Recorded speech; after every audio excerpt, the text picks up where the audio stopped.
Bonsoir à tous, très heureuse de vous accompagner pour découvrir les grands titres de l'actualité du jour. Voici le sommaire de ce journal. Nous nous rendrons tout d'abord à Gênes où le prince Albert II, tout juste de retour d'un déplacement dans les Pouilles, a été fait citoyen d'honneur de la ville ce week-end. La transition numérique au service du quotidien des Monégasques et résidents, Frédéric Ginta sera notre invité pour nous présenter les plus récentes innovations en la matière. La Roca Team attend de pied ferme l'Olympiakos Le Pirée pour le troisième match des playoffs d'Euroleague. Les deux clubs sont pour l'heure dos à dos, un partout. Mais demain, c'est à domicile que les basketteurs monégasques joueront. L'ouverture officielle aujourd'hui du Monte Carlo Film Festival de la Comédie avec un président du jury prestigieux, Paul Haggis, qui a réalisé deux James Bond, et dans le jury, un jeune comédien français qui ne manque pas d'humour, Tom Leb. Il sera notre deuxième invité. Et puis nous découvrirons la nouvelle déclinaison du travail artistique de Bernard Bézina. Ce créateur varois a customisé une Porsche Taycan qu'il a présentée au Prince Albert II, place du Palais. Après s'être rendu dans le sud de l'Italie et avant de regagner Monaco, le prince souverain était à Gênes samedi. Il a été fait citoyen d'honneur de la ville. Lionel Bernardi et Vanessa Dessy l'ont suivi et vous vous trouvez, Vanessa, au Palais Ducal. Le Palais Ducal est un monument des plus symboliques de la ville de Gênes. Sa construction débute en 1298. Gênes est alors la principale puissance de Méditerranée. Dominant la Piazza Matteotti de la ville de Gênes, le Palais Ducal est durant des siècles le siège du gouvernement de la République de Gênes de 1339 à 1797. Altezza Serenissima, Principe Alberto II di Monaco. C'est dans ce lieu chargé d'histoire que le souverain a reçu la citoyenneté de la commune de Gênes à l'occasion de la 3e édition de la Festa della Bandiera. Il s'agit d'une manifestation à identité culturelle. Ce drapeau blanc, comme l'aube et sa croix rouge qui représentent le cœur de chaque Génois, semble tout un symbole pour la ville de Gênes. Siamo molto contenti come amministrazione, come anche città di Genova ovviamente, che Sua Altezza Serenissima sia venuta a trovarci. Si è venuta a trovarci perché noi diamo la cittadinanza onoraria alla Sua Altezza, perché in riconoscimento ovviamente della famiglia Grimaldi, che è una famiglia genovese, e anche come messaggio alle famiglie genovesi che non sono più a Genova, come segno di ricongiungimento con la propria città. Gênes est donc la ville où tout a commencé pour Monaco. Le Rocher était la forteresse frontière occidentale du XIIIe siècle, mais s'est progressivement émancipé du gouvernement de Gênes. Les liens n'ont jamais été rompus. C'est toujours cet accueil si généreux et si chaleureux ici, non seulement généralement en Italie, mais ici particulièrement en Ligurie et particulièrement à Gênes. C'est pour moi une très belle illustration des rapports et de l'histoire qui nous lie. Peut-être le point de départ d'un développement un peu plus élargi, et non seulement d'un point de vue culturel, historique et artistique, mais aussi peut-être, pourquoi pas, d'un point de vue économique et environnemental. Et c'est des très belles journées de partage et d'émotion ici à Gênes. Cet ancien siège du gouvernement de la République de Gênes est aujourd'hui un des plus grands centres culturels d'Italie. Il offre de nombreuses expositions. Et à l'occasion de ce déplacement, le souverain s'est également rendu à l'Institut Giannina Gallini. Il s'agit d'un hôpital pédiatrique spécialisé dans les soins et la recherche. Il a été créé en 1931 sous l'impulsion du sénateur Gallini qui lui a donné le nom de sa fille, Giannina, décédée jeune. Il avait souhaité lui rendre hommage en concevant un grand hôpital pédiatrique européen à forte vocation scientifique. Le prince Albert II est ensuite allé à la rencontre des membres de l'association Gallini Band Band qui accueille les familles d'enfants hospitalisés. Dans notre édition de mercredi 19h, nous poursuivrons notre série de reportages dans les pas du prince souverain à Gênes. C'est l'un des grands chantiers de ces dernières années et derniers mois. L'enjeu est majeur avec la transition numérique. Il s'agit de permettre à la principauté de répondre aux besoins des Monégasques tout en renforçant l'attractivité du pays et en développant sa compétitivité. Dans l'optique plus particulièrement de faciliter le quotidien, de nombreux téléservices ont été mis en place. Un petit déjeuner permettant d'échanger sur ces questions était organisé ce matin. Frédéric Ginta, le délégué interministériel en charge de la transition numérique, est avec nous. Bonsoir. Bonsoir.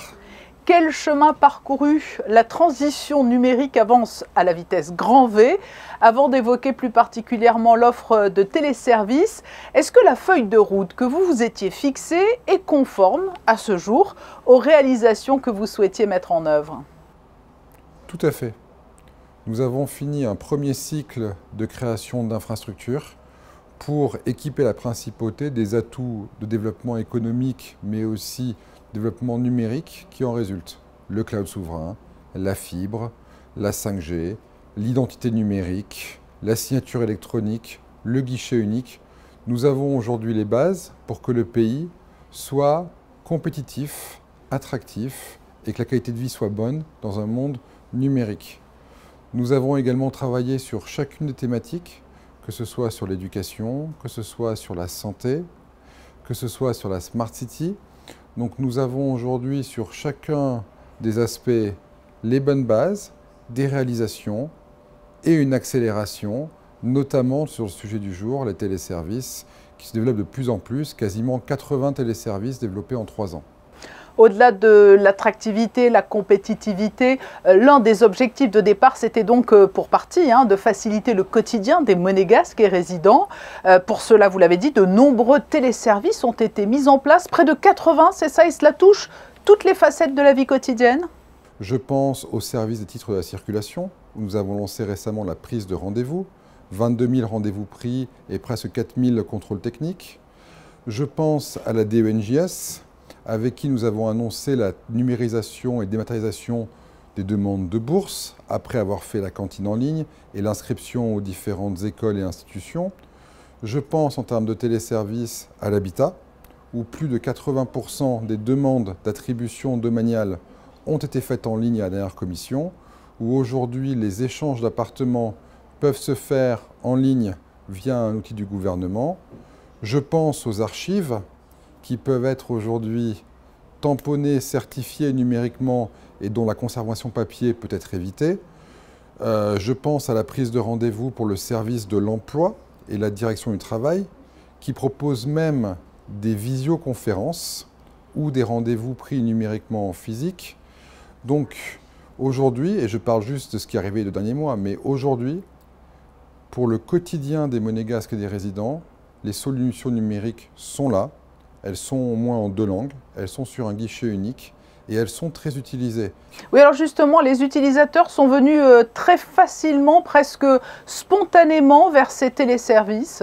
Aujourd'hui, on ne peut pas donner un mode d'emploi pour chaque téléservice. Il faut que le téléservice se comprenne aisément. Le téléservice, il apporte déjà des avantages. Lorsque vous faites une demande domaniale, il y a beaucoup de cas possibles selon votre situation maritale, votre situation familiale. Le téléservice vous dit en fonction de votre situation, les documents à fournir, les questions à répondre. Donc ça limite le risque d'erreur, ça limite le risque de dossier incomplet. Donc il y a un vrai service qui est apporté. Ça peut être fait n'importe quand et surtout c'est très pédagogique. Et puis pour la partie alors très minoritaire qui pouvait être réticente, l'idée aussi c'était qu'il n'y ait pas d'exclus du numérique. Exactement. C'est pour ça qu'on a vraiment aujourd'hui ces services d'aide. On a ces tutoriels, ces vidéos, ces prospectus qui expliquent. On met vraiment tout en œuvre pour que ces services soient faciles, qu'il n'y ait pas de fracture linguistique non plus. C'est aussi disponible en anglais, car une partie de la population est anglophone. Il faut aussi prendre en compte leurs besoins. La simplification a été notre obsession. Simplification, gain de temps pour tout le monde, l'administration, les administrés. À quoi peut-on s'attendre dans les semaines et mois qui viennent? Car j'imagine que vous n'allez pas vous arrêter en si bon chemin. L'idée, c'est qu'à la fin de cette année, 100% des téléservices qui sont utilisés dans le quotidien des monégasques et résidents soient disponibles. C'est l'objectif qu'on s'est fixé. On a fait une liste de choses dont les gens avaient besoin. On a partagé avec les utilisateurs. Et donc l'objectif, c'est qu'effectivement, on soit à peu près à 130, 140 téléservices d'ici la fin de l'année. Aujourd'hui, nous sommes à 100. Il y a 3 ans, nous étions à peu près à une vingtaine. Donc on voit l'accélération qui se fait, sachant que les premiers téléservices datent de 2012, 2013. Donc on voit l'accélération qui se fait. On souhaite à la fin d'année que l'ensemble des procédures pour la qualité de vie des monégasques et des résidents soient faisables en ligne, tout en ayant un niveau d'aide suffisant pour que les gens puissent être confortables avec ces outils et en s'appuyant sur monguichet.mc et l'identité numérique. Voilà, objectif affiché. Merci beaucoup Frédéric Ginta d'avoir répondu à notre invitation alors qu'était organisé aujourd'hui un temps d'échange sur le numérique dans le quotidien des Monégasques et des résidents. Merci beaucoup. Passons au premier point info de ce journal. Plusieurs ambassadeurs ont été reçus aujourd'hui au Palais Princier. Bonsoir Christine Datomel. Bonsoir Patricia, bonsoir à tous. Oui, les diplomates ont présenté ce matin leur lettre de créance au prince souverain au Palais Princier avant d'être reçus à déjeuner à l'hôtel Hermitage par Isabelle Béraud-Amadei, le ministre pour les Relations extérieures et la coopération aux principautés. À l'honneur donc aujourd'hui les ambassadeurs de la République démocratique de Timor-Leste, de la République des Philippines, du Royaume de Norvège et de la République de Bulgarie. C'est mardi, les chiffres relatifs au dépistage de la Covid-19 viennent d'être rendus publics. Des chiffres qui sont arrêtés au dimanche 24 avril inclus. 2000 tests PCR antigéniques ont été réalisés sur des patients résidents et non résidents depuis le 18 avril dernier, révélant un taux de positivité de 20,3%, soit un taux d'incidence de 519 par rapport à 662 la semaine dernière. Et puis la start-up Pinaply vient de signer une collaboration avec Monaco Télécom pour la dématérialisation des bulletins de salaire. Oui, en choisissant Pinaply, Monaco Télécom assure ainsi son soutien à l'écosystème numérique monégasque et en particulier aux initiatives innovantes des start-up incubées chez Monaco Tech, dont elle est cofondateur. Avec près de 250 salariés et autant de bulletins de salaire à distribuer chaque mois, cette solution permet de conjuguer plusieurs avantages. Elle permet de réaliser un gain de temps important avec une gestion simplifiée et elle a des avantages aussi financiers, mais elle permet également de se conformer aux enjeux environnementaux grâce à la suppression des impressions papier, tout en respectant la protection, bien sûr, des données personnelles avec une solution brevetée. Ainsi, chaque salarié dispose désormais de son coffre-fort numérique personnel dans lequel sont déposés ses bulletins de salaire après avoir été cachetés avec un certificat électronique délivré par la direction de l'expansion économique au nom de Monaco Télécom. Par ailleurs, l'opérateur monégasque et la start-up souhaitent poursuivre leur collaboration de solutions digitales pour d'autres documents contractuels, notamment via une solution de signature électronique actuellement à l'étude. Le 3e match des playoffs d'Euroleague se disputera demain, salle Gaston Médecin. La Roca Team et l'Olympiakos Le Pirée sont à égalité, une victoire partout. Et les 2 prochaines rencontres se jouent à domicile pour les Monégasques. En cas de double victoire, Monaco sera qualifié pour le Final Four, alors pression ou pas, Yannick Debever et Orazio Gagino sont allés prendre la température avant le début des hostilités demain. It's not pressure for us, you know. Like I said, we came into this fight in a way that a lot of people look at us like we're underdogs. So you know, this is how we fight. From the first game, we tried to fight like underdogs, and you know, from our side, this is a huge celebration for our city, for our country of Monaco. Voilà l'état d'esprit des Monégasques à la veille d'une double confrontation à domicile qui pourrait leur ouvrir les portes du Final Four. La Roca Team reste sur une démonstration au Pirée et forcément, une réaction des Grecs est attendue. Our fight, our pressure has to be same like in a game 2 from the beginning till the end, and you know, I'm sure they're gonna do adjustments. We're gonna do some adjustments. You know, it's gonna be interesting fight, tactically and physically. Avec une victoire partout, le prochain succès sera synonyme de balle de qualification au Final Four. Un match 3 crucial donc, où la Roca Team ne devra pas être tétanisée par l'enjeu face à des joueurs expérimentés qui, eux, ont déjà connu plusieurs fois cette situation. For me, most important that we don't get burned in this, you know, like important game that we don't, get in any kind of, frustration, towards the referees, towards mistakes, teammate, or missed shots, here. We should, still stick together, all game long. Côté blessure, seul Alpha Diallo est toujours incertain pour mercredi soir après son coup reçu au match 1. La salle Gaston Médecin est déjà annoncée à guichet fermé. Un 6e homme qui sera important pour les matchs les plus prestigieux de l'histoire de la Roca Team. La 19e édition du Monte Carlo Film Festival de la Comédie s'est ouverte jusqu'au 30 avril. Le jury va visionner les films en compétition avant de rendre son verdict. Et cette année, dans le jury, il y aura un jeune comédien français aux multiples facettes, chanteur également, et fils d'un humoriste bien connu, Michel Leb. Le rire et l'humour, il connaît donc. Bonsoir Tom Leb. Bonsoir. Faire rire, c'est une chose. Et rire en est une autre. Comment abordez-vous ce rôle de jury au Festival international de la comédie?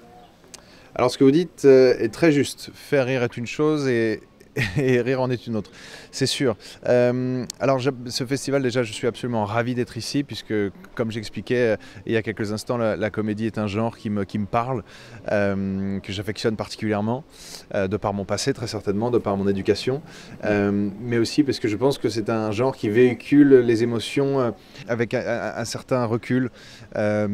Donc voilà, je pense que le détachement aux choses qu'apporte la comédie est un atout pour un film. Voilà, mais sur quels critères allez-vous vous baser? Sur le jeu des comédiens? Sur l'émotion spontanée qui va nourrir chez vous un rire? Comment allez-vous juger les films? Alors je ne sais pas si je vais les juger, même si c'est le but, parce que je trouve que c'est un terme un peu fort, mais en tout cas voilà, je vais essayer d'apporter un regard, enfin en tout cas d'apporter mon avis. Et est-ce que je vais me baser sur le jeu des comédiens? Non, je vais me baser sur tout, puisque je pense qu'un film c'est un tout, on appelle ça le 7e art pour une raison, autant pour le jeu des acteurs que pour l'écriture, les dialogues, la réalisation, l'importance de la musique dans l'histoire, la photographie, les cadres, voilà. En fait, je dirais, je vais me laisser emporter et je vais voir le film qui me touche le plus. Voilà, et vous, qu'est-ce qui vous fait rire, Tom Leb? Qu'est-ce qui me fait rire? Alors, il y a beaucoup de choses qui me font rire. Je suis très sensible au cinéma anglais, à l'humour anglais en général, des Monty Python, en passant par même les réalisateurs anglais de films britanniques.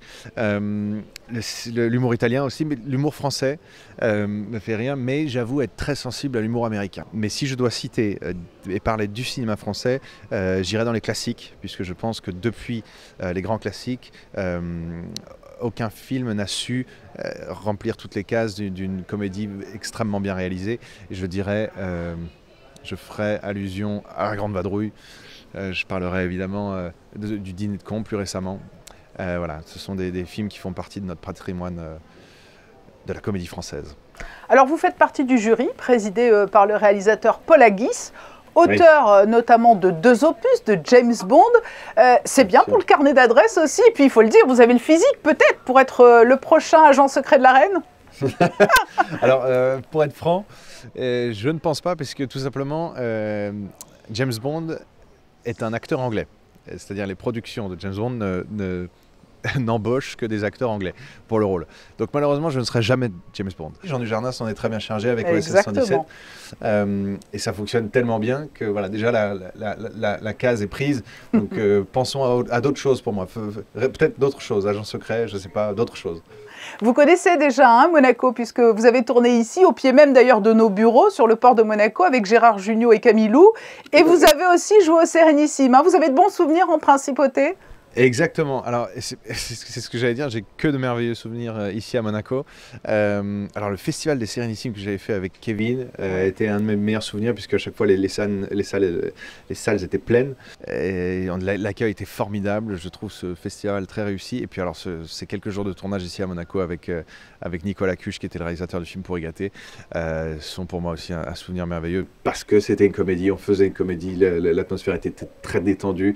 Il faisait un temps comme ça. Quelle est votre actualité, Tom Leb, au-delà de ce rôle important de jury à Monaco? J'écris un film, et en musique aussi, je suis en train de réaliser un nouvel album dont je n'ai pas encore de date de sortie, mais voilà, je suis derrière mon bureau avec des calepins et des stylos. Voilà ce que je fais en ce moment. Oui, parce que vous êtes multicasquette, hein, cinéma, TV, chansons, humour. Quel est votre terrain de prédilection? Peut-être que vous n'en avez pas justement et que vous aimez jongler. Voilà. La réponse est dans la question. Je n'ai pas vraiment de terrain de prédilection parce que voilà, c'est un petit peu me demander de faire le choix de Sophie. Je suis autant passionné par la musique que par le cinéma, que par la réalisation et par la scène. Voilà, je reste un artiste, c'est qu'une seule casquette, mais qui aime s'exprimer par le biais de différents domaines. Eh bien, on a été très heureux de vous entendre. En tout cas, on va vous laisser tout à votre tâche de jury. Merci d'avoir été notre invité. Merci à vous. Dans l'actualité en bref, Chrisinda, les membres du jury des rencontres philosophiques ont sélectionné les 5 ouvrages finalistes pour le prix 2022 et ils ont révélé le nom du lauréat de la mention honorifique. Premier ouvrage sélectionné, La force de la non-violence de Judith Butler, un livre qui propose de régénérer la non-violence comme idéal. Second ouvrage, Un corps à soi de Camille Froidevaux-Métairie. Dans ce livre, à partir d'une relecture de Simone de Beauvoir, la philosophe parle des événements corporels qui scandent la vie des femmes de l'enfance à la ménopause. Le troisième ouvrage en lice, La conversation des sexes de Manon Garcia, qui met en avant la question des violences sexuelles. Quatrième ouvrage retenu par le jury, La honte est un sentiment révolutionnaire de Frédéric Gros. L'auteur parle de la honte comme l'affect majeur de notre temps. On ne crie plus à l'injustice, à l'arbitraire, à l'inégalité. On hurle à la honte. Et pour finir, dans Apprendre à voir d'Estelle Zong Mangwal, le 5e livre, Le monde vivant est traité sous différents points de vue, car percevoir le vivant comme un décor, un symbole ou un support de nos émotions sont autant de manières de ne pas le voir. 5 ouvrages finalistes en compétition donc pour le prix 2022 des rencontres philosophiques. Quant à la section honorifique, elle a été attribuée cette année aux éditions La Découverte, Patricia. Changeons de registre avec le Salon Ever qui s'apprête à ouvrir ses portes à l'espace Fontvieille. Il s'agit du plus grand événement en principauté dédié à la mobilité durable et aux énergies renouvelables. L'édition 2022 sera le théâtre de rencontres internationales sur le thème des véhicules écologiques et des énergies renouvelables. Alors, cette année, plus de 40 exposants vous accueilleront dans l'espace Fontvieille, un lieu de près de 9000 m² avec son chapiteau d'exposition et ses pistes d'essai, ou sur le Ride and Drive, vous pourrez essayer de nombreux véhicules écologiques. Lieu de débat également avec des tables rondes qui réunissent des experts de chaque domaine, industriel et politique. Des événements riches en enseignements et en retours d'expérience permettant ainsi d'alimenter la réflexion sur les mobilités et les énergies de demain. Le Salon Ever ouvrira ses portes donc demain sous le chapiteau de Fontvieille pour les refermer vendredi soir. Et enfin, avis aux philatélistes, 2 nouveaux timbres vont être mis en vente prochainement. En hommage à l'exposition féline internationale de Monaco qui se déroulera les 17 et 18 septembre prochains en Principauté, un timbre représentant un mot égyptien, l'une des races de chats les plus anciennes, sera mise en vente le 14 juin prochain par l'Office des timbres de Monaco. Et pour illustrer le thème commun des pays de la CEPAC, axé cette année sur les boissons locales, un second timbre sera également disponible à la vente. Il s'agira d'un timbre qui mettra en avant cette fois la bière monégasque fabriquée depuis 1905 dans l'ancienne brasserie de la Principauté qui se situe à Fontvieille.